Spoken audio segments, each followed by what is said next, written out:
கற்பனைக்கு அளவே இல்லாமல் போச்சு அப்படின்னு சொல்லுவோம்ல, அதுக்கு ஒரு எக்ஸாம்பிள் இந்த ரெசிபி தான். நானாக ஒரு ரெசிபி கற்பனை பண்ணிவிட்டு அது யூடியூப்லேயே போய் சர்ச் பண்ணி பார்த்தேன். அவ்வளோவா அந்த ரெசிபியே இல்லை. என்னடா அந்த மாதிரி ரெசிபியே இல்லை அப்படின்னு நினச்சிட்டு, சரி நம்ம கண்ணில் படலை போல இருக்குது, சரி நம்மளுக்கு வந்ததை செய்வோம் அப்படின்னு சொல்லிட்டு தான் ஆரம்பித்தேன் இந்த ரெசிபி. ஃப்ளாப்புன்னு சொல்ல மாட்டேன், ஆனால் நான் எதிர்பார்த்த அளவுக்கு வரல. ஃபஸ்ட்டு ஸ்ட்ராபெரி அரைச்சி வச்சுட்டு, அதுக்கப்புறம் ஈஸ்ட் ஆக்டிவேட் பண்ணிவிட்டு, அதுக்கப்புறம் மைதா மாவு, சுகரு, ஆக்டிவ் பண்ண ஈஸ்ட்டு, உப்பு, முட்டை, அரைச்சி வச்ச ஸ்ட்ராபெரிலாம் போட்டு மாவு பிசைஞ்சோனே தெரிஞ்சிச்சு மாவு பிங்க் கலரில் வரல. ஸ்ட்ராபெரி அரைச்சி ஊற்றினோடனே மாவு நல்லா பிங்க் கலரில் வரும், பார்க்குறதுக்கே அட்ராக்ஷனாக இருக்க போகுது அப்படின்லாம் நினச்சேன்.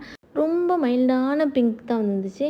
இன்னும் கொஞ்சம் ஸ்ட்ராபெரி அரைச்சி ஊற்றினா இன்னும் கொஞ்சம் பிங்க் கிடைக்கும் அப்படின்னு நினைக்கலாம். ஆனால் இதுவே மாவு ரொம்ப ஸ்டிக்கியாக இருந்துச்சு. எனக்கு ஹேண்டில் பண்ணுறதுக்கே ரொம்ப கஷ்டமாக இருந்துச்சு. சரி நீ எப்படியும் நல்லா பிசைஞ்சு விட்டு அதை மூடி வச்சு 1 மணி நேரம் விட்டுட்டேன். 1 மணி நேரத்துக்கு பிறகு ப்ளெயின் பண்ணால் வைக்காமல் உள்ள சாக்லேட் லோட் பண்ணி வைப்போம் அப்படின்னு சொல்லி சாக்லேட் லோட் பண்ணி எல்லாத்தையும் ஷேப் பண்ணி வச்சுட்டு அதையும் 1 மணி நேரம் ரைஸ் பண்ண விட்டுட்டு பேக் பண்ணி எடுத்துட்டேன். பன்னு ஒரு குறையும் சொல்ல முடியாது, நல்லா சாஃப்ட் அண்ட் ஸ்பாஞ்சியாக தான் இருந்துச்சு. உள்ள சாக்லேட்டும் மெல்ட் ஆகி நல்லா தான் இருந்துச்சு. ஆனால் என்னோட கற்பனையில் நான் கற்பனை பண்ணது நல்ல பிங்க் கலரில் ஸ்ட்ராபெரி ஃப்ளேவரில் அந்த சாக்லேட் மெல்ட் ஆகி அட்டகாசமாக இருக்க போகுது அப்படின்னு நினச்சேன். ஆனால் ரியாலிட்டி என்னமோ இதுதான்.